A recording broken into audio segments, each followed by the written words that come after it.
Seeking the lost, yes, kindly entreating, wanderers on the mountains astray.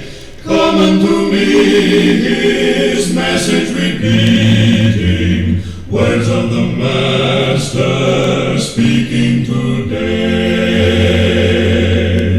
Going upon the mountain, bringing the wanderer back again into the fold of my Redeemer, Jesus the Lamb for sinners slain.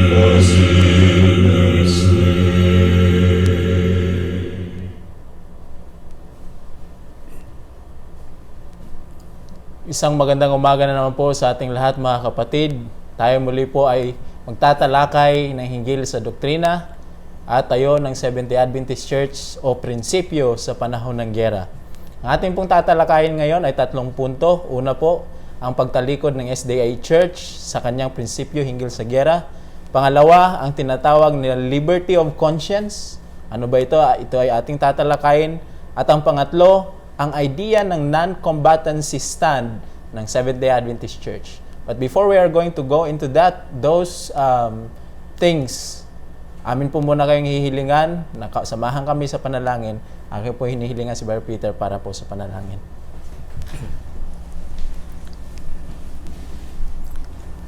Dakilang Diyos sa kaitaasan po ng mga langit, sa pagkakataon na ito, kami po ay dumuludulog sa inyong banal na harapan at aming inaanyayahan kayo na gabayan ninyo kami sa aming gagawin na programa, pagpapaliwanag tungkol sa importante na doktrina ninyo para sa inyong bayan na may kinalaman sa 10 utos na inyong ipinapatupad sa inyong mga anak. Kung ito ba ay dapat na sundin ng inyong bayan sa lahat ng panahon o hindi. Ito po ang nais naming linawin, kaya tulungan niyo po kami na gampanan namin ang aming tungkulin bilang inyong lingkod, na maihayag namin ang buong katotohanan sa mga listeners namin. Pagpalain din ang aming mga viewers, mga listeners na makikinig sa presentation na ito, na sana magkaroon sila ng bukas na pag-iisip at handa na unawain ang mga katotohanan na aming ilalahad sa kanilang harapan at magiging gabay nawa nila upang gumawa ng tamang pagpapasya at ilagay nila ang kanilang sarili doon sa panig ng katotohanan, sa panig ng pagsunod sa inyong mga kautusan at hindi sa panig ng paglabag. Ito po ang aming dalangin para sa aming sarili at para doon sa aming mga viewers. Sa pangalan ng Panginoong Hesus, ito ang aking hinihiling. Amen. Amen. Now, we are slowly putting up the picture, the pieces of the picture, and we are trying to describe at ipakita sa kanila, Brother Peter, ang mukha ng elepante, in which is the doctrine and this truth about na military stand of the Seventh-day Adventist. Meron ngang viewers natin na nagsabi sa akin na sabi niya nakukumpleto na ang pagtingin ko sa elepante, sabi. So now we are trying to put all the pictures, the pieces of the pictures into its place. Ngayon, the first thing na sinabi natin that we're going to discuss now is about the apostasy or the departure from the principle na ng Seventh-day Adventist Church. Now, substantiate those claims, Brother Peter, na pakita natin sa mga viewers natin na hindi hearsay o hindi kaya pangbabato lang ng mga bagay na hindi naman totoo yung claims natin na na-apostatize in church. Let's substantiate the claims. Okay, so unang-una gusto natin ihayag sa ating mga viewers kung ano talaga ang kahulugan ng apostasy. At ayon nga doon sa video ng Perplexing War, sabi po ni Brother Brian na which totoo naman, ang apostasy means pagtalikod sa katotohanan. Sa ibang salita, ito ay paghiwalay sa dating aral. Okay. So, para maipakita natin na hindi hearsay o kaya hindi sinungaling o hindi accusation lamang yung sinasabi natin na ang Seventh-day Adventist Church ay talagang tumalikod sa kanyang dating aral. Hindi naman sa lahat, pero particularly doon sa 10 utos with regards to military service. Yeah. Okay. Unang-una, ang Seventh-day Adventist noon ay naniniwala na kasalanan ang pagpatay sa panahon ng gira. Ayun. Kasalanan ang pagpatay sa panahon ng gira. Pero mula nung 1914, nag-iba na ang kanilang paniniwala. Sila ay hindi na sila naniniwala na kasalanan ang pagpatay ng tao sa panahon ng gira. At dahil doon, okay na daw sa kanila na sumali sa gira. Kasi kahit pumatay sila, hindi naman kasalanan. At kahit ito pa, pangalawa, naniniwala sila na kapag magtrabaho ka sa time of peace, kasalanan yun. Pero sa araw ng Sabat. Oo, sa araw ng Sabat. Pero kapag nagtrabaho ka sa araw ng Sabat, sa panahon ng gira, hindi na yun kasalanan. So dito sa 2 punto, sinasabi nila na noon, ang paniniwala ng Seventh-day Adventist, kasalanan ang pumatay sa panahon ng gira, kasalanan ang magtrabaho sa araw ng Sabat sa panahon ng gira. Noong First World War, nabago. Sabi nila, hindi kasalanan ang pumatay sa panahon ng gira at hindi kasalanan ang magtrabaho sa araw ng Sabat sa panahon ng gira. Ayan po ang kanilang dalawang tayo. So sa palagay nyo ba, mga kapatid, ay pareho itong tayo o magkaiba? Ayan. Para sa amin, talagang napakalinaw na yun ay magkaiba po. Kasi noon sabi kasalanan, ngayon hindi kasalanan. Ay di talagang nagbago yung paniniwala. Kaya ngayon, gusto naming patunayan na yung sinasabi namin na tayo nila noon at tayo ngayon ay magkaiba, may pruweba. Hindi lang yung basta sabi-sabi lang. Okay. Ang patutuo doon sa kanilang paniniwala na noon ay violation of the law of God ang pagsali sa gira, kasi masasagasaan mo yung 2 kautusan, ay nakasulat dito sa Testimonies Volume 1, page 361, na sila naman nag-publish ito at pinaniniwalaan nila na ito ay galing sa Panginoon. Okay. Sabi dito, I was shown that God's people who are His peculiar treasure cannot engage in this perplexing war. Bakit? For it is opposed to every principle of their faith. Ayan. Oppose means it's a violation of the principle of their faith. Kung violation yan, oppose, kontra, edi kasalanan nga yun. Okay. At nilinaw nila talaga yun. Okay, basahin natin. Noong March 7, 1865, sa kanilang official magazine, Advent Review and Sabbath Herald, ay may lumabas na article na why Seventh-day Adventists cannot engage in war. Actually, marami yung reason doon pero yung first 2 reason, number 1 reason is, sabi nila, they could not keep the Lord's Holy Sabbath sa panahon ng gira. Okay, pag sila ay magsundalo. The 7th day is the Sabbath of the Lord thy God, and in it thou shalt not do any work.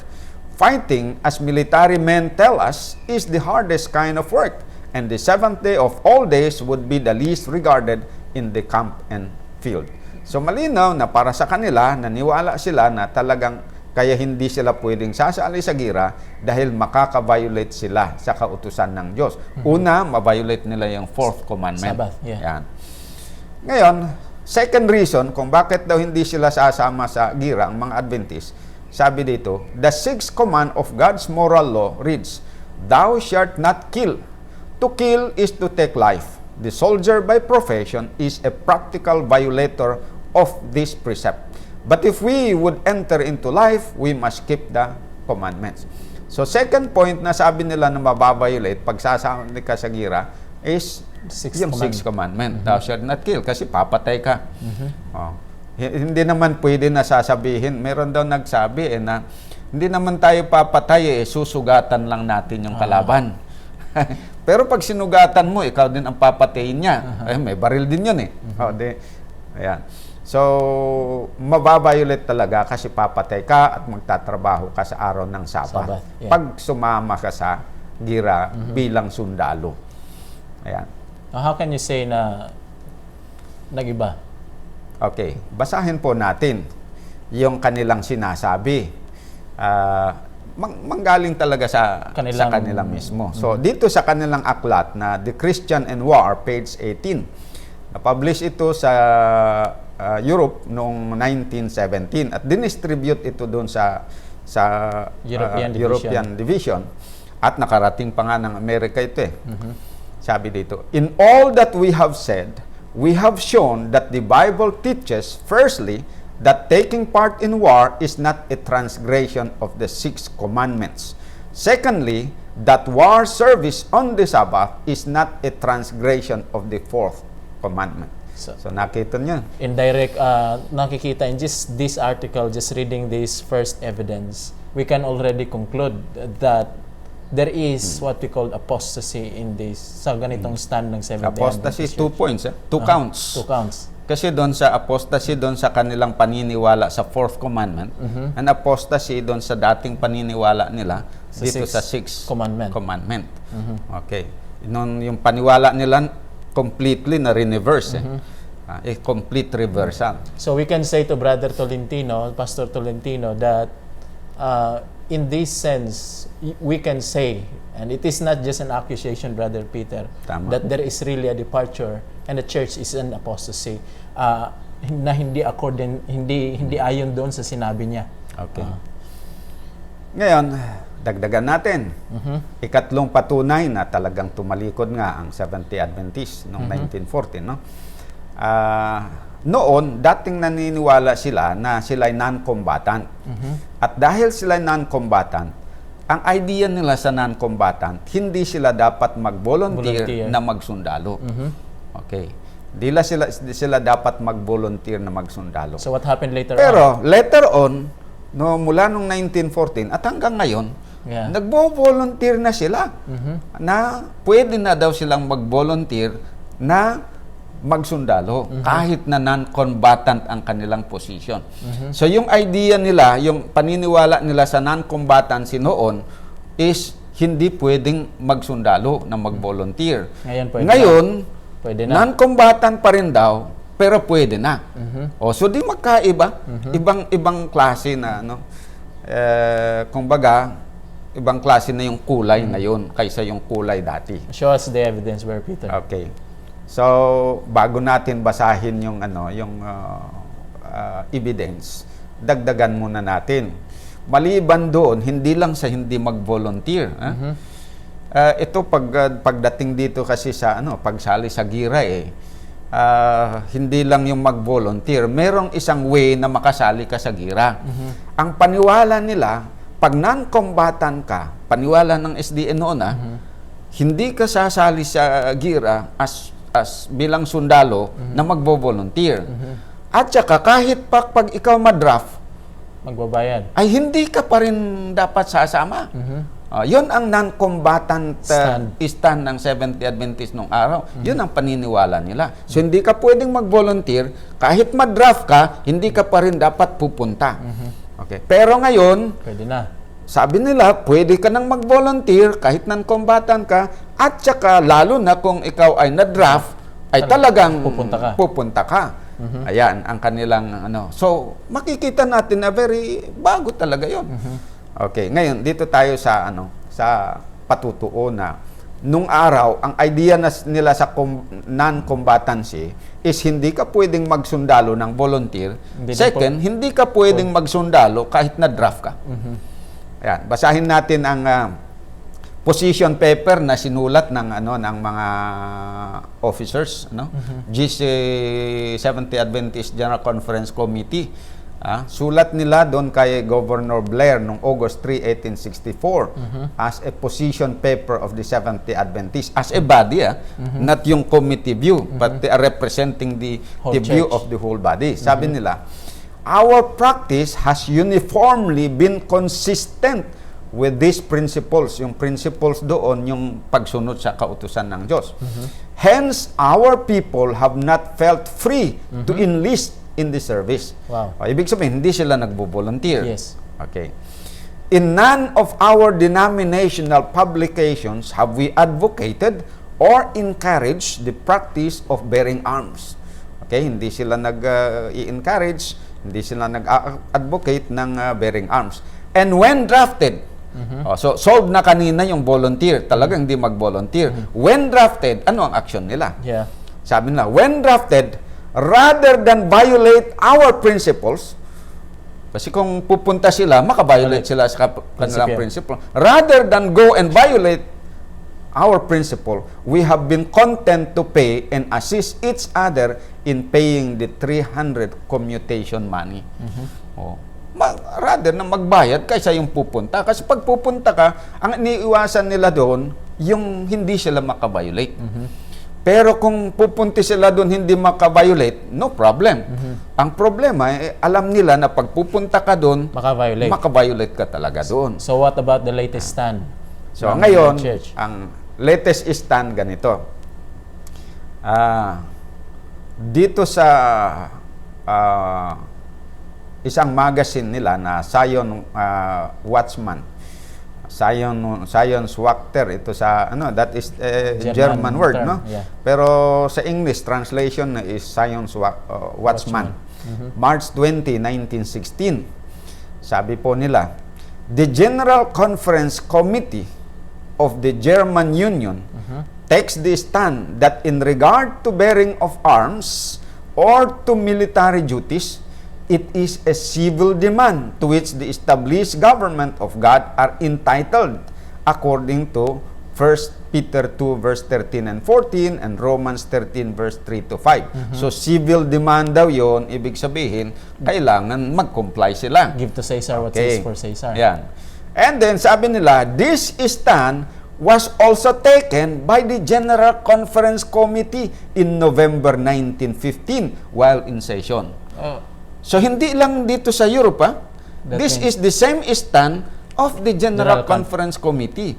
Kasi wala pa naman General Conference session at that time. So, committee ang nagdi-decide. And so, this is not only a position of the German Adventist, but also of the General Conference. So yan. And hindi na natin basahin uli yung iba, no? Mag-watch na lang sila doon sa ibang video natin. Yeah. Kasi binasa na natin yung ibang mga evidence doon. Isa-isa lang muna dito ang ating dinagamit. Yeah. Just to recapitulate what we have been presenting. So very clear dito na yung position nila na hindi pwedeng magsundalo either voluntarily or through draft. Ngayon, ginawa nilang pwede na. So, yung paniniwala, makikita natin na completely na reverse. Yung dati, pinabayaan na yun. Humiwalay na sila doon sa dating paniniwala at iba na yung paniniwala nila ngayon. In other terms, apostasy. Yan ang pinaka-shortcut na salita na gagamitin doon. Pagtalikod sa dating paniniwala. So, ikalimang patunay, no, na tumalikod ang Seventh-day Adventist Church. Ang dating paniniwala ng SDA na ito na basa na natin, no. Pero idagdag natin 'to. Dahil bawal sa kanila ang mag-volunteer. Kapag ikaw nag-volunteer, excluded from the church. Disfellowship ka talaga. According to our sa past study natin, na may in-exclude sa Battle Creek. Yan. So, ginawa nilang test of fellowship yan. So, ang paniniwala nila na kapag ang isang Seventh-day Adventist ay nag-volunteer na magsundalo, ititiwalag nila yon. Libre siya na gumawa nun, no? Libre kasi meron namang liberty of conscience eh. Yeah. Kung gusto niya, pupunta. Pero Church may capacity. action ang church Yeah. sa kanya. Hindi pwedeng Ganon. pabayaan lang. Hindi pwedeng pabayaan lang. Ayan. Okay. Pero ngayon, mula nung First World War, nabago na naman ang kanilang paniniwala. Na yun mga non-combatant na nag-volunteer na magsundalo, naniniwala sila na hindi na dapat matiwalag. Oh. So yung paniniwala nila, dapat ang magsundalo na voluntary ay Itiwalag. matiwalag. Ngayon, Hindi na. nabago. Hindi naniwala na sila na hindi dapat matiwalag. Kaya wala nang tiwalagan. At hanggang ngayon, ang daming mga voluntary na sundalo, di ba? Yeah. Oh, ikaw, meron ka ng mga kilala Yes. na mga Adventist na active in service ngayon. Well, Espinido is one of the sikat. Sumikat na nga yun celebrated Adventist na nasa service. Ayan. At hindi lang siya nag-iisa. Ang dami. Napakarami. Yeah. Worldwide. Yeah. Napakarami po yan. Hundreds of thousands, I think. And they are active Seventh-day Adventists. Bakit? Kasi nagbago yung Stand ng yung church. kanilang paniniwala. So there is a total apostasy in this case. So, yon ang tawag doon is apostasy. Pag sila'y tumalikod doon sa dati na paniniwala. Basahin natin yung evidence. Review and Herald, March 7, 1867. As voluntary enlistment in the service of war is contrary to the principles of faith and practice of Seventh-day Adventists, as contained in the commandments of God and the faith of Jesus, they cannot retain those within their communion who so enlist. They cannot retain. So, Ibig there's a sabihin fellowship. talagang itatakwil. Enoch Hayes was therefore excluded from the membership of the Battle Creek Church by a unanimous vote of the church on March 4, 1865. Yan. So malinaw na ine-exclude talaga nila noon yung although yung tao meron siyang liberty of conscience kung pupunta sa hindi, pero may church sanction. may church ang Sanctions. action naman ang gagawin ang church. Ititiwalag 'yon. How about on the later time? Yeah. What did they do? Ngayon, basahin natin ang bago nilang paniniwala. Paliwanag ni A.G. Daniels. Ito po ay nandoon sa tinatawag na protocol. Ito yung protocol. Ito po yung minutes doon ng 3 days na meeting between yung mga In this fellowship. combatant leaders sa European Division, at saka yung mga pioneers ng Islam. Okay? Plus yung representative ng General Conference, 4 ng member ng GC Committee. So nagkaroon sila din ng meeting, tapos si A.G. Daniels tumawag ng stenographer. Ang purpose daw niya, pinaliwanag naman din niya doon ang purpose para magkaroon ng talagang Formal record sa proceedings, to be kept on file and to be used later just in case na mayroong magsisinungaling, mag-ano ng propaganda, false propaganda. Ganito ang ginawa nila doon sa meeting. Madali na lang makorek yan, mapasinungalingan based dito sa record. Okay. Kaya tumawag siya ng talagang stenographer. So we're thankful for Brother Daniels that tumawag siya ng stenographer so that we were able to put these things, this evidence. At sila yung nag-publish una. Nagkaroon tayo ng copy, nag-reproduce na lang tayo ng tinatawag na facsimile reprint. Ayan. Pero sila po yung unang nag-publish sa kanilang publishing house. Sabi po dito sa page 30, we took the attitude that everyone should act in this matter according to his conscience. We declared our position as non-combatants, sabi niya. We are not concerned with going to war, but we must allow every citizen to take his position toward the government according to his own conscience. Not one of these people has been disfellowship from our denomination. Not one of them has been treated as if he were not a Christian.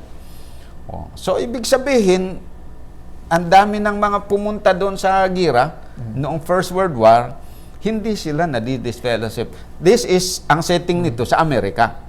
Ayan.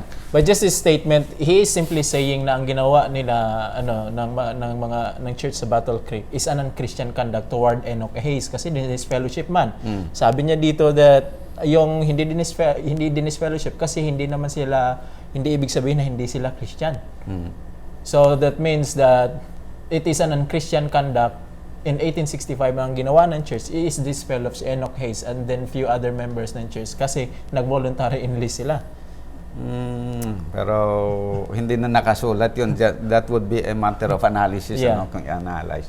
Okay, basta stick lang tayo doon sa nabasa na ayon sa kanila doon, hindi dapat ma-disfellowship yung nagbo-volunteer na pumunta. Doon, bakit itong setting volunteer ang sinabi natin doon sa Amerika? Doon sa Amerika kasi, noong First World War, hindi naman sila, hindi naman compulsory drafting ang lahat Maraming mga volunteers yan. Kagaya nung Gulf War, hindi naman compulsory ang draft di ba? Pero ang daming Seventh-day Adventist ang pumunta sa Gulf War. Thousands ang pumunta doon sa Gulf War. Pero, na-disfellowship ba sila? Hindi. Bakit? Kasi hindi na nga sila nagdi-disfellowship ngayon. Nabago ang kanilang paniniwala. Ayan po ang So talking about that, A.J. Daniels was talking about hindi namin sila disfellowship because there is what we call liberty of conscience. Now tell us about what is liberty of conscience. Is there a boundaries of the liberty of conscience? Okay, ito ngayon ang ating pag-uusapan, yung tungkol sa liberty of conscience. Kasi ayon doon sa Perplexing War na video ni na Brother Amican at Brother Tolentino, in-emphasize talaga ni Brother Brian doon na ang Seventh-day Adventist Reform Movement daw ay hindi naniniwala sa liberty of conscience. Autocratic tayo, yan iniisip nila. Kaya yan gusto nating sabihin at liwanagin ito doon sa ating viewers na mali po yun. Hindi po tama na sabihin na ang Islam ay hindi naniniwala sa liberty of conscience. Naniniwala po tayo. Ngayon, siyempre, ang tinutukoy na liberty of na hindi naniniwala, hindi yung tayo dito sa Pilipinas, kundi yung mga pioneers ng Islam noong 1914 ang sinasabi na hindi naniwala. Kasi yun daw ang nagiging official na tayo ng General Conference. Etong Islam pioneers, kaya na failure daw yung negotiation for unification kasi ayaw nilang maniwala sa liberty of conscience. Okay. Ang liberty of conscience ibig sabihin na malaya ka na sumunod doon sa anong gusto mo? Ayon doon sa konsensya mo. You are free to believe what you believe based on your conscience, and you are free to do according to what your conscience dictates. Ayun. Ito'y human right ito Sa lahat ng bansa, maliban doon sa mga communist country. Basta mga democratic countries, talagang they recognize this as a human right. Yung freedom, liberty. Okay. Ngayon, patunayan natin dito na yung mga SDA pioneers noon, doon sa Europe, ay naniwala sa liberty of conscience. Doon sa document doon, pinaliwanag nila na sila ay naniniwala din sa liberty of conscience. Sinabi nila doon sa meeting na naniniwala kami sa liberty of conscience. Huwag niyong sabihin na kami ay hindi naniniwala. Pero ito nga, ina-accuse pa rin sila na hindi naniniwala. Mangyari siguro, maganda kung si Pastor Tolentino at saka yung mga kasamahan niya, basahin nila ng maayos yung kanilang dokumento. Kasi ginamit nila doon sa video, portion portion. Meron silang kinote lang na maliit na doon. Hindi lahat nilagay. Hindi lahat nilagay. Aywan ko kung meron silang kopya doon sa buo na proceedings o baka kinote lang nila yung part na sinabi doon ni Helmut Kramer doon sa kanyang libro na laban sa Seventh-day Adventist. Di siyempre hindi naman na-print yung kabuuan doon. Tapos binase lang doon. tayo, meron tayong ano niyan eh. So, meron if- tayong full na document. So if so happen na gusto nila ng document, would you be happy to give them those documents, brother? Okay, ibibigay natin kung meron pong gusto na mag-request. Mag-PM lang po kayo sa akin doon, ipapadala ko. Okay. Ngayon, basahin ko yung sinabi ng representative ng disfellowship minority na Adventist na sa ngayon ay matatawag na natin Isdarm. Okay. Sabi niya dito, pagkatapos na nagsalita ito si Daniels, tapos inuulit niya, in-explain niya yung view niya about liberty of conscience. Sabi dito ni Spunk Nobel, one of the 18 na representative ng disfellowship minority, sabi niya, we believe that we, in order to follow Jesus at this time, according to the scriptures and the testimonies, cannot go to war. We allow liberty of conscience to everyone. Ayan. Kaya hindi tama yung sabi na hindi naniniwala ng liberty of conscience ang mga Isdarm. We allow liberty of conscience to everyone. In heaven, there is also liberty of conscience. Tama naman, no? Yes. Sa langit may liberty of conscience. Pero ito, but not a liberty of conscience which overthrows the principle of the law of God. Yeah. So, yun lang yung pagkakaiba doon sa application ng liberty of conscience. So, itong mga majority represented by the officers of General Conference ng SDA, naniwala sila sa liberty of conscience. Ito ng mga minority, naniwala din sa liberty of conscience. Magkaiba nga lang yung the way they apply. Okay. Dito, ina-apply nitong GC officers yung liberty of conscience in a way to allow people to transgress the law of God. Pero dito naman sa minority group, they apply and they believe liberty of conscience, but merong boundaries. May limit yun. You cannot exercise that to overthrow the law of God. Ang ibig sabihin, dapat the law of God is always supreme. Yung law of God at salita ng Panginoon is above your conscience. Yes. Hindi pwede yung sabi ng Panginoon, huwag kang papatay. Sabi niya, ay Panginoon, ayon sa konsensya ko, pwede akong papatay. Hindi pwede yun eh. Hindi pwede yun. So, sabi ng Panginoon, pwede mong i-exercise yan laban, but remember, ayon doon sa patakaran ng aking pamahalaan, pag ikaw ay lumabag, merong may parusa. May sanctions. The soul that sin, It shall die. it shall die. So if you exercise your liberty of conscience to transgress my law, you should know that the soul that sin must die. So ikaw ngayon nasa iyo na yung pagpipili. So it's simply saying that the dictates of conscience must be subjected to the laws of God. Yan. It must be exercised within the parameters of The law of the God. law of God. Pag under tayo sa gobyerno ng Panginoon. Sa church naman, we still have our liberty of conscience, but we should exercise within the parameters of the principles of the church.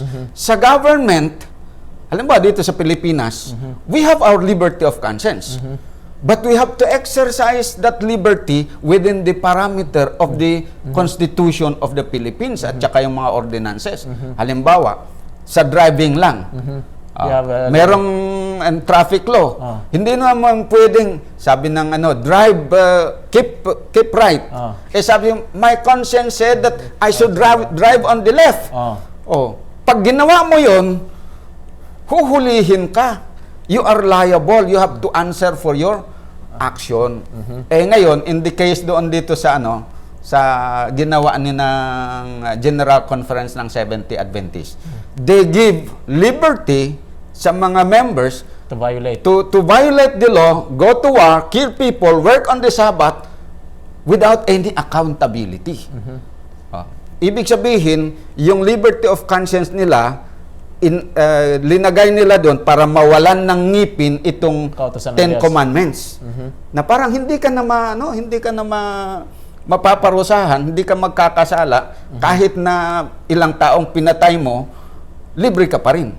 Yun yung klase ng liberty of conscience ng Seventh Day Adventist General Conference sa panahon na yon.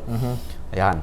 So, makikita natin dalawang uri ng liberty of conscience. Liberty of conscience as believed and practiced by the minority and the liberty of conscience as believed and practiced by the majority. Magkaiba. Dito, regulated by the law. Pag lumabag ka, may pananagutan ka. Doon sa kanila, hindi regulated by the law. Kahit lumabag ka, wala kang pananagutan. But a question that would like I would like to open up here, Brother Peter, is which of the two of the liberty of conscience na idea is recommended by the Word of God? Yeah. We want to see that. Titignan natin, those evidences kasi mahirap talaga magbigay ng salita o magbigay ng statement without having the evidence. Okay, we will come to that point. Pero for this time, gusto ko lang na dagdagan yung evidence natin na talagang tayo, the Reform Movement, our Seventh-day Adventist Reform Movement pioneers, naniniwala talaga sa liberty of conscience. Sabi pa ni Spunk Noble, the same book, the same minutes.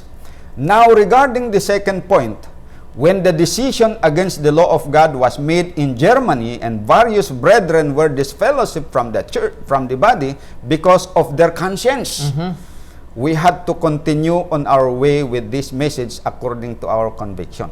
So, noong nag-issue ang European Division ng rule na lahat ng mga Adventist na mga qualified na drafted dapat pumunta sa gira, in-exercise nitong ng minority yung kanilang liberty of conscience. Kaya hindi sila sumunod. Kasi nakita nila labag sa utos ng Diyos. So in exercising their liberty of conscience, hindi nila sinunod ngayon yung utos. Pero majority, in-exercise din nila yung liberty of conscience nila, sumunod doon sa payo na they can go to war and violate the law of God. Okay, so majority ang sumunod doon in exercise of liberty of conscience din. Eto, nag-exercise din ng liberty of conscience ito. Pero,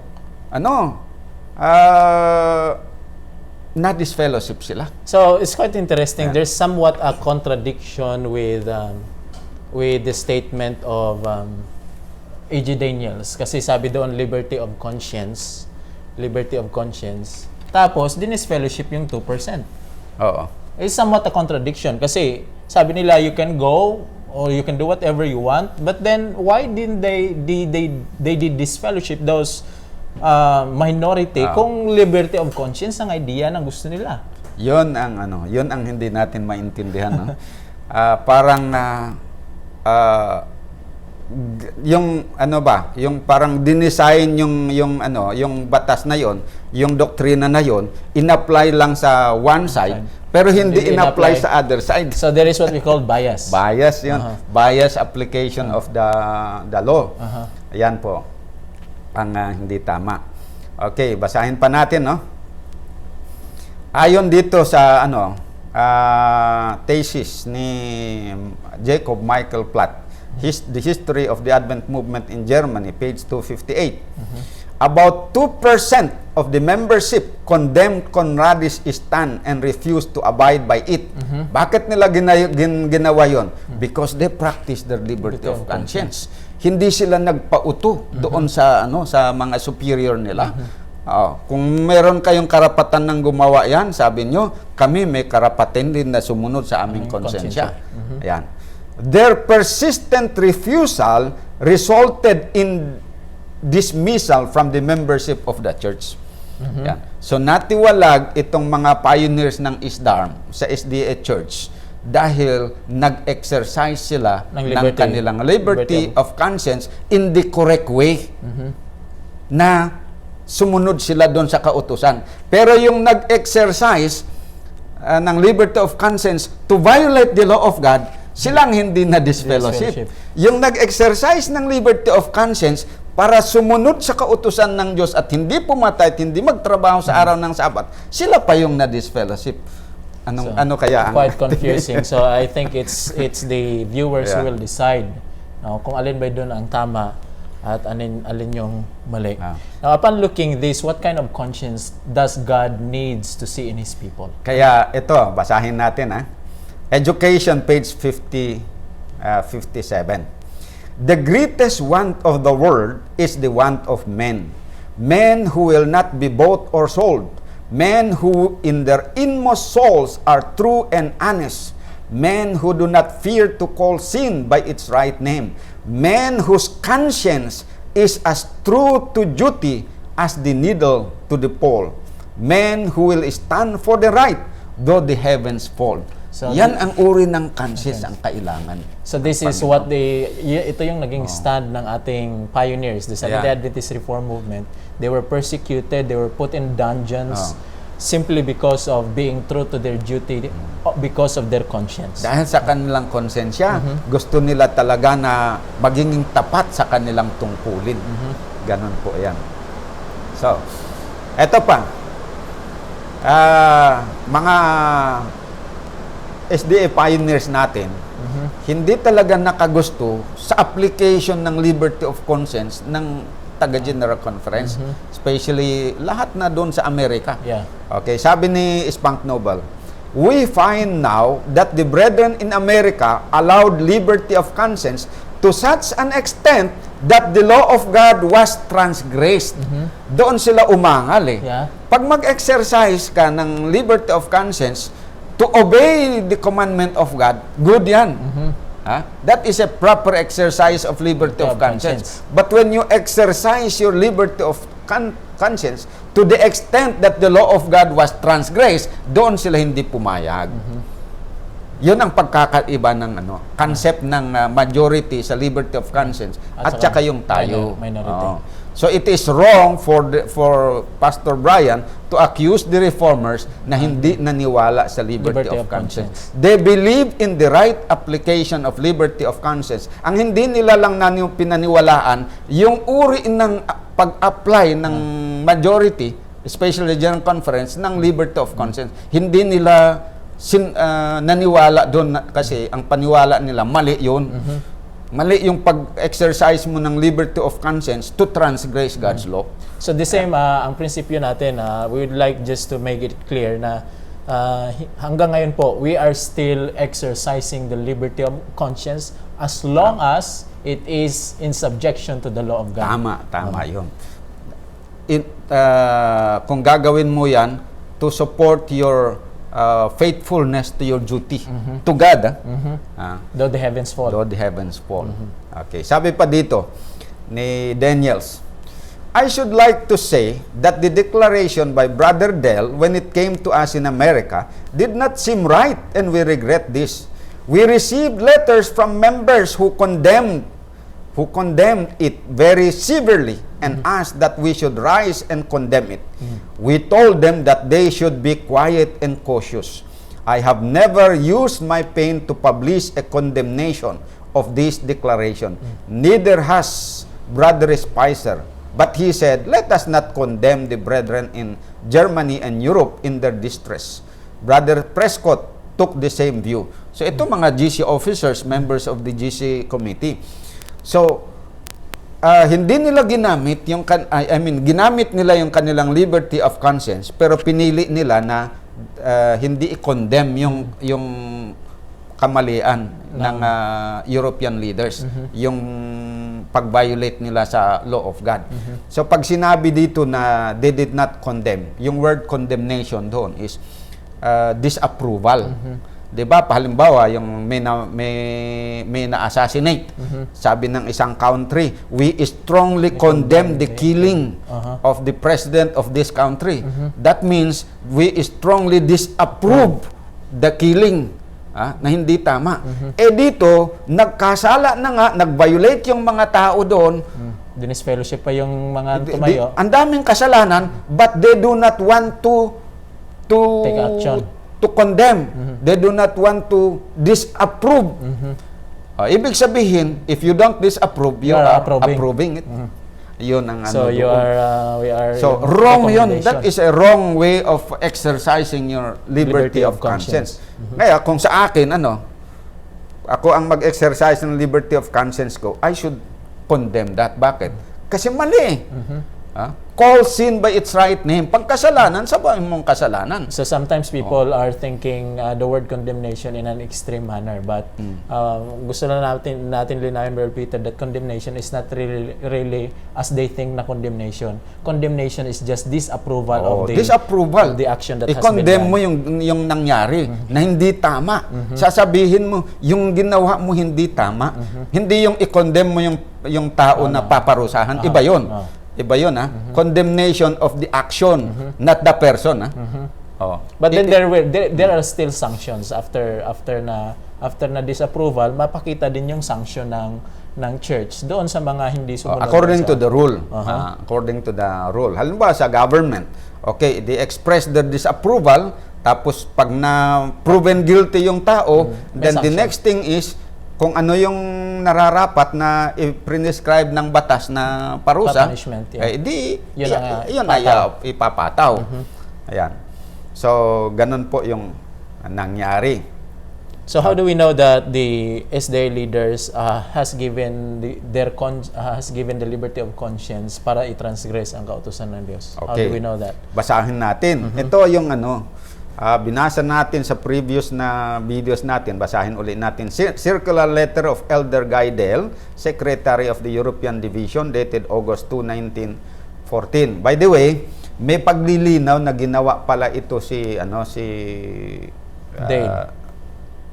Conradi as president, na nung daw nangyari yung gira na yon is nasa England pala siya.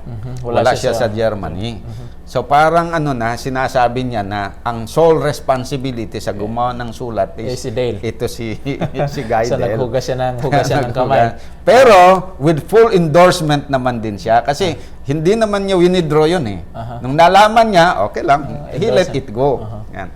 So sabi niya dito, we should do our military duties cheerfully whilst we are in service or being called to serve, so that the officers in charge will find us valiant and true soldiers who are ready to die for their homes, for our army, and for our fatherland. So anong ibig sabihin yan? Yung talagang binigay yung liberty sa kanila na pumunta, pumatay, mag-transgress ng kautusan ng Diyos. Kasi pag pumatay ka, talagang that is transgression. Sabi nga, thou shalt not kill. So upon knowing this, Brother Peter, the viewer will say, okay, that is just in Germany. The General Conference itself ay hindi nag-endorse ng ganong mga bagay. Do we have some evidence that including the General Conference itself has departed from the principles of the former faith? Okay. So, subaybayan natin yung kasaysayan. Okay, tignan natin, na alam ba talaga ng GC officers natin? Batay doon sa personal na, yung testimony ni Elder Daniels na president, sa kanyang testimony noong 1920. Okay, nakaminutes yun doon sa meeting. Sabi niya, as soon as the war began in Europe, we studied this subject carefully in America. So depends alam nila. Pinag-aralan nila yon yung case doon sa Europe. Kasi yung sulat na binasa natin kanina na ni Gaidel na binigay niya doon sa sa Europe. Gumawa din siya ng sulat the same month, August. Pinadala sa GC. To be discussed. Para malaman nila. So nag-report Kaya alam nila, dumating nga dito, sabi na, as soon as the war began in Europe, we studied the subject carefully in America. After we had studied the subject carefully, however, we found that it confused or perplexed us very much. And then, bakit naka-perplex daw sa kanila? It was a question of taking a position upon which all could be united, and that was the following. Okay. That we as a denomination accept the principles of non-combatants. Okay. He admitted it. He admitted na non-combatant yung position ng denomination. Non-combatancy was our watchword as Seventh-day Adventist mula nung pagka-establish. Ang watchword is non-combatancy. This was our position as denomination. We went back to the Civil War in order to confirm this position. So pinag-aralan nila, binalikan nila, binasa nila yung historical position, so alam nila. Thus our brethren took up this position after long studied and discussion. So na-establish daw nila na sila ay as a denomination, tayo ay non-combatancy. Pero pakinggan natin itong explanation na. Dito na magkakaano, yung sinasabi natin na nagbago yung kanilang paniniwala doon sa termino na non-combatancy. Okay. The next difficulties which appeared where? Ibig sabihin, nung sinabi nila, okay, non-combatant tayo. Hindi tayo pwedeng aalis dito sa non-combatant. Okay? Pero, sabi na, ang susunod is yung difficulties naman. What do we understand by non-combatancy? Ayun ngayon, what do we understand? What course should a non-combatant take in relation to military service? What parts should he take in the war? Pag non-combatant ka, ano ang dapat gawin mo during war? Legitimate questions ito, importante. In what relationship should we stand to the government? I should now like to tell you how the matter turned out with us in America. In America. So it's quite interesting. They're still looking up for some reasons to escape from the principles. Kasi nakalagay naman sa Testimonies Volume 1 already what they should take. But it seems like he is explaining that means he is trying to escape on something in this matter. Tama. Yan po talaga ang nangyari. Kasi yun hindi na lang alam niya na talagang somehow lumihis na sila sa kanilang ginawa. Pero gusto niya na talagang yung paliwanag niya in a way na makonvince yung tao na kahit na nagkamali, palalabasin niya na tama pa rin. Yung kahit na yung nangyari, ginagawa nila hindi na non-combatancy, palalabasin niya na non-combatant pa rin yun. Okay, titingnan po natin kung papaano. Okay? So, ito, sabi niya, non-combatant idea endorsed by SDA General Conference number 1. Sabi niya ito, there were some brethren in the U.S. who as soon as we took our position as non-combatants, said, this means that I have nothing to do with the war. I shall not go into the camp or the barracks when I am called. So the soldiers had to arrest them and bring them into the barracks. They did not offer any resistance. Okay, mabait naman sila. They wanted to fight out their idea of non-combatants. And we allowed them. Okay, we allowed them, ganun. Yun ang idea nila ng non-combatant na hindi talaga papatay. Hindi magtrabaho sa araw ng Sabat. Ayan. Hindi pupunta, pero kung hinuli, hindi rin magre-resist. Okay. It means that if this was their conviction, then well and good. That is one interpretation daw ng non-combatancy. Okay. Sa kanila, okay yon. That's still non-combatancy yon. Okay, ito. Idea number 2. Then we had others who did all except the military drill. Only when the gun was handed to them, they refused to accept it. They took a broomstick or some other stick and carried out all exercise. Nag-exercise, hindi baril ang hawak. Nagdi-drill na hindi baril ang hawak, kundi walis lang. That was their conscience. Hindi sila gustong humawak ng baril. Okay. And their concept of that is their concept, non-combatancy pa rin daw yun. And they allow. Okay. Idea number 3.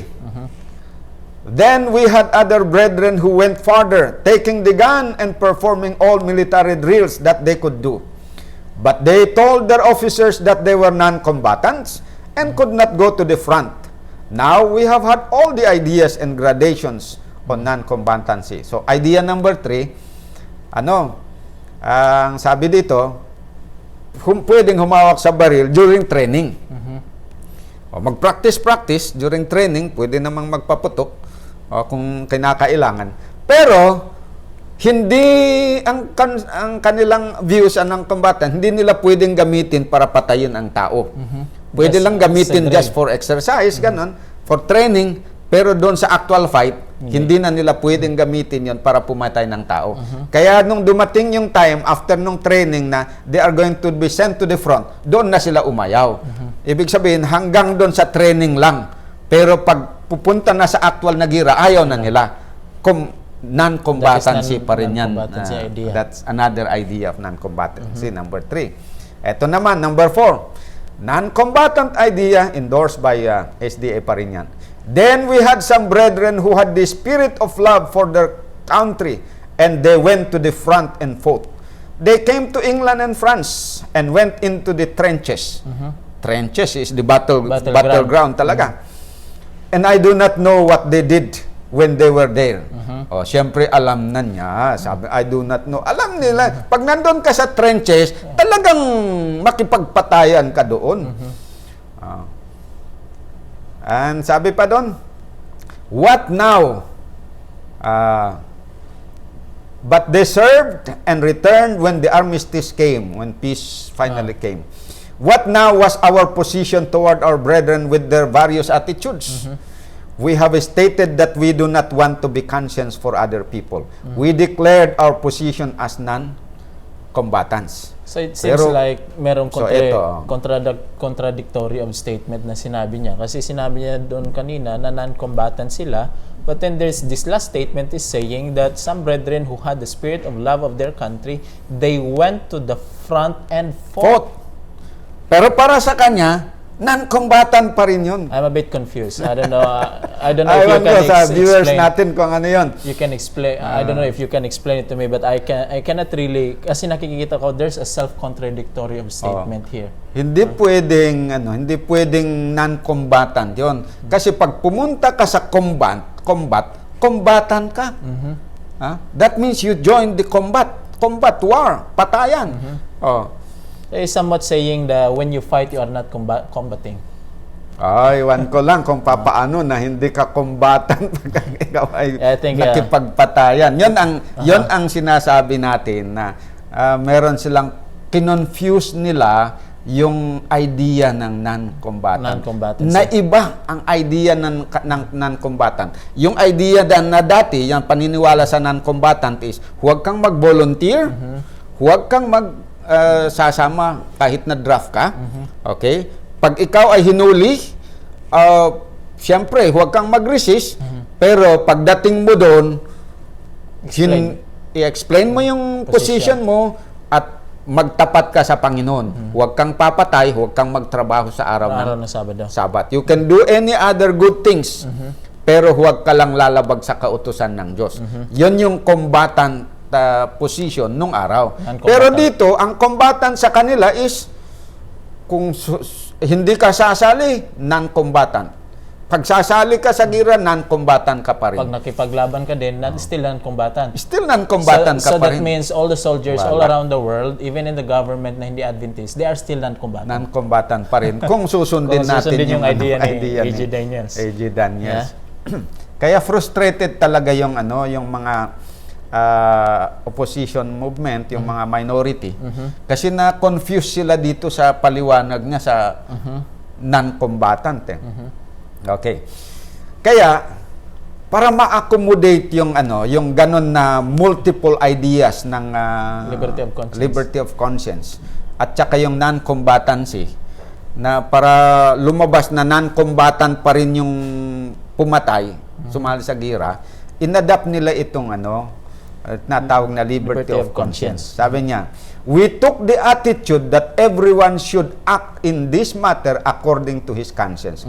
We declare our position as non-combatants. We are not concerned with going to war, but we must allow every citizen to take his position toward the government according to his own conscience. Yan. Not one of these people has been disfellowship from our denomination. So, yun. So, para lumusot ba na pwedeng acceptable yung kung huwag kang pupunta, yung pupunta ay pwedeng matanggap pa rin sa church, ginawa nila itong tinatawag na liberty of conscience. Sabi, we must allow every citizen to take his position toward the government according to his own conscience. So, kumbaga, hindi nila in-implement yung rule. Sinuspend nila yung rule na yon, tapos isinubstitute nila yung doctrine yung law of God, inalis nila yung law of God, ipinalit nila ngayon yung liberty of conscience. Whereas dapat itong liberty of conscience should be above the law of God. Pero ito ngayon ang inalis nila, pinairan nila. So parang yung law of God na nandun na sa ilalim ng liberty of conscience. But does God in the inspiration, does God is the plan of God that way na ang conscience natin ay mas susundin kaysa sa konsensya natin? So dito natin makikita na talagang based on what is written, hindi talaga tama itong application na ginawa ng SDA sa liberty of conscience na yung law of God ginawa nilang subordinate doon sa liberty of conscience. Dapat baliktad Yung liberty of conscience should be subordinate dito sa law of God. Sa law of God. Basahin po natin. Patriarchs and Prophets 6:3-4. God has given men no liberty to depart from His requirements. Hindi binigay ng Diyos yun. Ang problema, itong General Conference, they give that liberty. So that means what God did not give, they give. So that means they are practicing above what God has given. Yan ang doon ang problema. So the Lord had declared to Israel, "Ye shall not do every man whatsoever is right in his own eyes. Wow. But ye shall observe and hear all these words which I commanded thee." Deuteronomy 12 verse 8 and 28. In deciding upon any course of action, we are not to ask whether we can see that harm will result from it, but whether it is in keeping with the will of God. Ayan. So, God has not given men liberty to depart from His requirements. Pero unfortunately, the General Conference of the Seventh-day Adventists assume they put themselves in the place of God and give to the people what God did not give them. Wow. They give the liberty which God did not give to the people. Liberty to depart from His requirements. Yan po ang nakikita natin doon na malaking pagkakamali ng SDA Church nung araw na yon. Okay, sabi pa, alam nyo, nung sinabi ni doon, halata siguro niya na yung mga opposition ay medyo hindi sila kontento. So, sinikap niya ngayon na i-justify sa kanila yung kanyang para pakita niya na somehow ay tama yung kanilang ginawa in granting liberty which God did not give. Okay, sabi niya dito, "Our brethren have maintained the spirit of liberty, the spirit of love, and forbearance and mercy." Adi tama namang maka-Diyos naman itong di ba? Love, forbearance, and mercy. Maka-Diyos naman yan. "We had the feeling that we are not permitted to stand between the conscience of men and the denomination." Ibig sabihin doon, nandito yung denomination, nandito yung members, hindi daw sila pwedeng pumagitna. Ayan. Tapos i-dictate nila kung anong gagawin ng doon. Hindi naman talaga sila dapat na pumagitna at sila ang mag-dictate. Diktahan yung konsensya ng mga members. Hindi. Aalis sila doon, ipakita lang sana yung prinsipyo ng Diyos. yung prinsipyo ng denomination. Na ipakita nila na ganun. Hindi sila dapat mamagitan. Pero itong sinasabi nila na hindi sila dapat mamagitan, yun actually ang ginawa nila Pumagitan sila At saka yung hindi pinapahintulot ng denomination, pinahintulutan nila. So there's again a self-contradictory statement. Self-contradiction pa rin yan. Na sinasabi nila hindi nila ginawa yon, samantalang yun yung ginawa nila. They actually stood between the people and the denomination and present a false view. The liberty that God did not give to the people, they gave it. To transgress the law of God, they gave it. Yan ang doon. And then sabi niya, we cannot control the judgment of a person. Yes, totoo yan. We cannot control. Pero, we can tell them that the non-combatant position of the denomination is that the members must conscientiously refuse to obey government laws that come in conflict with the law of God. Dapat linawin nila yun. na you have your conscience, pero tandaan ninyo ito, when it comes to your duty to the government, meron tayong standing teaching na galing sa Panginoon. We are to follow the law of the land for as long as they are in harmony with the law of God. But any law of the land, for that matter, if it come in conflict with the law of God, we would rather obey God than man. So you don't give them liberty to go and transgress. No, hindi tama yun. And then next, sabi pa niya, we do not believe that we could go so far as to say, you must not act according to your conviction but according to mine. Eh, mali nga naman yun. Hindi pwedeng diktahan. Hindi naman sabi na yung konsensya ko, susunod ka dun sa konsensya ko. Huwag kang susunod sa konsensya mo. Mali talaga yun. Ayan. Pero, hindi naman natin sasabihin na gawin mo ito based sa konsensya ko. Pero sasabihin natin kung tayo leader, you must act, exercise your conscience according to the will of God. Yan. And you should act according to the will of God, not according to my conscience. Yun ang role ng leaders. Pero ito, mali. Yung role niya, sa halip na turuan niya, sila na sumunod. Okay? Tinuruan pa niya ng mali na prinsipyo. To exercise his liberty of conscience in violation of the law of God. Mali yun. Ayan. Tandaan natin, meron tayong dito, when it comes to conscience, meron tayong standing revelation kung ano ang dapat natin gawin. Sabi dito sa Mind, Character, and Personality, Volume 1, page 322, the idea is entertained by many that a man may practice anything that he conscientiously believe is right. Ay, umiiral pala noon yung idea na ganon. Na kung anong makita mong tama, gawin mo. Kaya, hindi pa na ipapanganak ito si Daniels. Na alam na meron ng mga tao na ganito yung idea. Na nabuhay before him. Na pwede mong, you can practice anything that you conscientiously believe is right. So, kung sa tingin mo, maganda ang hindi pumatay, hindi magsundalo, sundin mo. Pag naniwala ka na, pwede ka lang sumali sa gira at pumatay, gawin mo din. Meron palang ganyan. Pero anong sabi dito? But the question is, has the man a well-instructed good conscience? Or is it biased and warped by his own preconceived opinions? Wow. Ayan.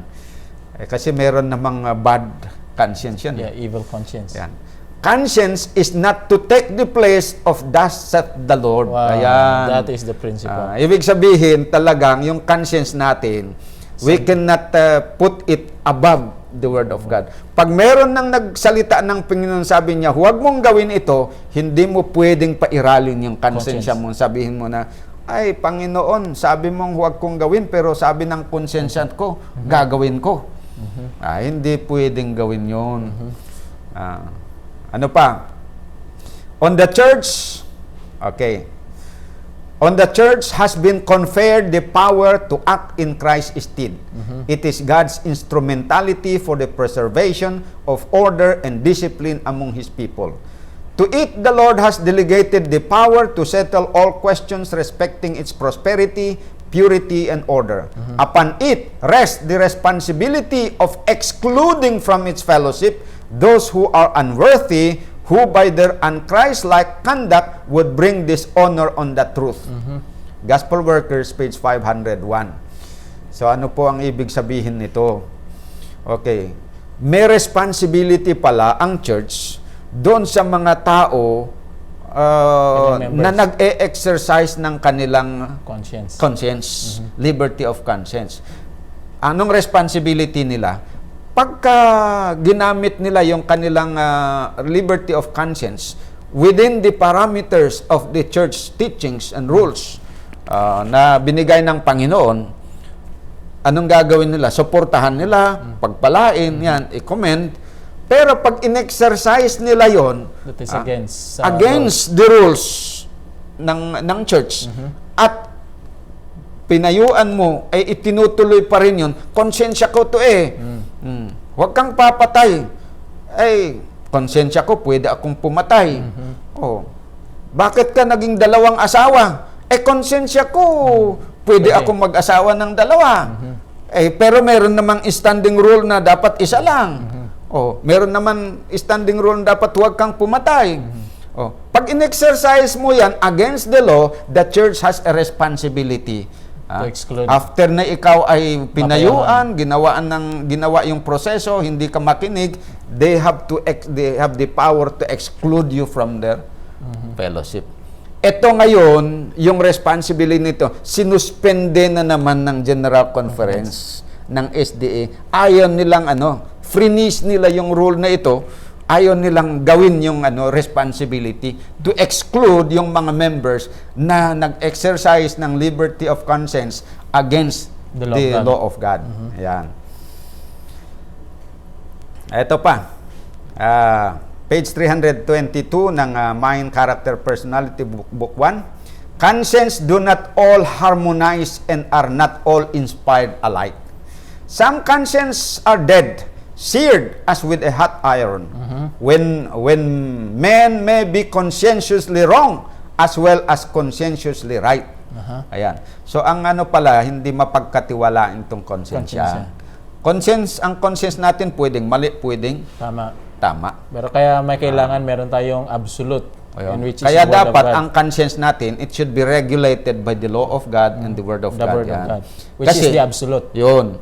Kaya dapat na above talaga yung salita ng Panginoon dito sa conscience. Pag sinagsalita ng Panginoon ng isang bagay, you cannot exercise your conscience above it or contradict it. If you do, you have to pay the penalty. Bear the penalty.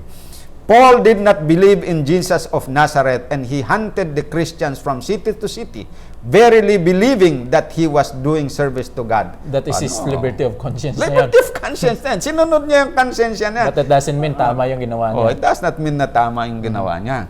Ayan. Yan ang doon. Dapat na alamin natin kung paano natin gamitin ng tama yung conscience natin. Yeah. Okay, ito pa ang palusot ni Daniels. As long as we do not have any precise limits and rules regarding our position towards authorities, everyone must be allowed liberty to proceed according to his conscience. The brethren in America maintain the same moderate and indulgent position as our brethren in Europe. Unang-una dito, totoo ba na sabi doon na wala tayong precise limits and rules regarding our position?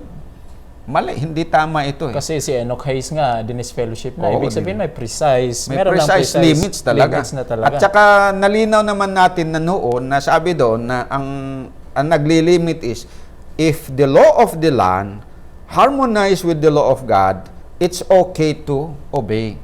We should obey. Pero if it comes in conflict, hindi pwede. Hindi na pwede. We should obey God rather than man. That is where we should submit our conscience to the rule of law. Hindi pwede na yan, isubject mo yung rule dito sa conscience mo. Hindi pwede. You will have to suffer the consequence in that case. And then sabi niya dito, the brethren in America maintain the same moderate and indulgent position as our brethren in Europe. Ito self-contradictory na naman ito. Kasi pag sinabing moderate, balance balance. Kung moderate, hindi bias. Hindi bias. Okay. Katamtaman lang. Pero itong indulgent, pag indulgent ay hindi na yon moderate. Hindi na moderate yung indulgence yun self-contradiction. This is actually extreme on the negative side. Yan. Extreme laxness ang tawag doon. Parang yung ano bang tawag nila doon yung sa salvation by grace. Ganon. Meron niya mang extreme on the right na the salvation by law. Extreme naman on the left side, salvation by grace. By grace through faith without law. Yun ang doon eh. So ganon, nandun siya sa sa dalawang extreme. Left wing. Etong indulgent position. Pero yung strict, ayun, nandun dun sa right na extreme. Kaya hindi pwede, hindi. Pero sabi niya na parehas lang daw itong mga ginawa ng Amerika at saka sa Europe. Bakit self-contradictory? Sabagay, in essence, medyo pwede. Because doon sa, they did not openly say they are combatant sa Amerika. Non-combatant sila. But because of the liberty of conscience, they ended up transgressing the law of God just the same. Dito naman sa Europe, doon sa kanilang sulat, talagang they said you should go as combatant, bear arms and even work on the Sabbath. So openly, and they ended up also transgression. Doon hindi lang open. Combatant sila dito, non-combatant dito, pero pareho yung action, yung naging result. They went to the field and killed, transgress. Yon pa rin ang doon. Pero yon ang sinasabi na yung conscience nila talagang it led them to transgress God's law. Ayan. Ito, dapat natin tandaan na mali na sundin yung konsensya kung makalabag sa utos ng Diyos. Review and Herald, September 3. But the one says, my conscience does not condemn me in not keeping the commandments of God. But in the Word of God, we read that there are good and bad consciences, and the fact that your conscience does not condemn you in not keeping the law of God does not prove that you are uncondemned in His sight. So kahit pa nasasabihin nila na hindi kami nagkasala, kahit na kami ay pumunta sa gira, we just exercise our conscience. And our conscience says that we are not guilty. But that does not mean that they are not guilty before God. They may still be guilty. Yan ang sinasabi dito. So upon looking all these evidences, Brother Peter, because we don't have the time, looking upon all these evidences, we see on the first point that SDA has departed from the principles. We can say it apostatized, katulad ng sinabi as Brother Tolentino has described. And we already see that there is a transition of the principles from the former to the new ones. And nakita natin yung evidences. And also that the idea of liberty of conscience na sinabi ni A.G. Daniels is against to the idea of liberty of conscience na sinabi ng inspired word of God. So, mga kapatid, in this video, sana nalinawan po kayo na mali po yung sinasabi na hindi nag-exercise ng liberty or hindi hinahayaan ng leadership ng Islam na mag-exercise ang kanyang member ng liberty of conscience. We do believe that we need to make someone to exercise their conscience, but in subjection to the principles and the law of God. At nawa ay maintindihan din ito ni na Brother Amican and also Brother Brian Tolentino that liberty of conscience na gusto ng Diyos is not to transgress His law, but to allow you to transgress the law, but to fulfill the law of God. May the Lord bless us and keep us and help you to understand what we have discussed and make you choose what is the right path and what is the right truth and who is the right church of God. At bago po tayo magtapos, amin po kayong muling imbitahan para po sa panalangin.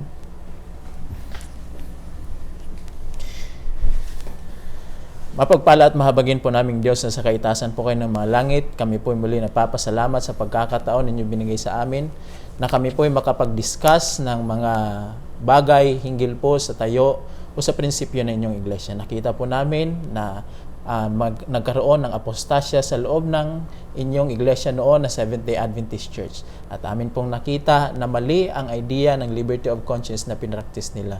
Tulungan po kami na piliin ang tama at exercise po namin ang aming konsyensya in subjection to your law and to your word.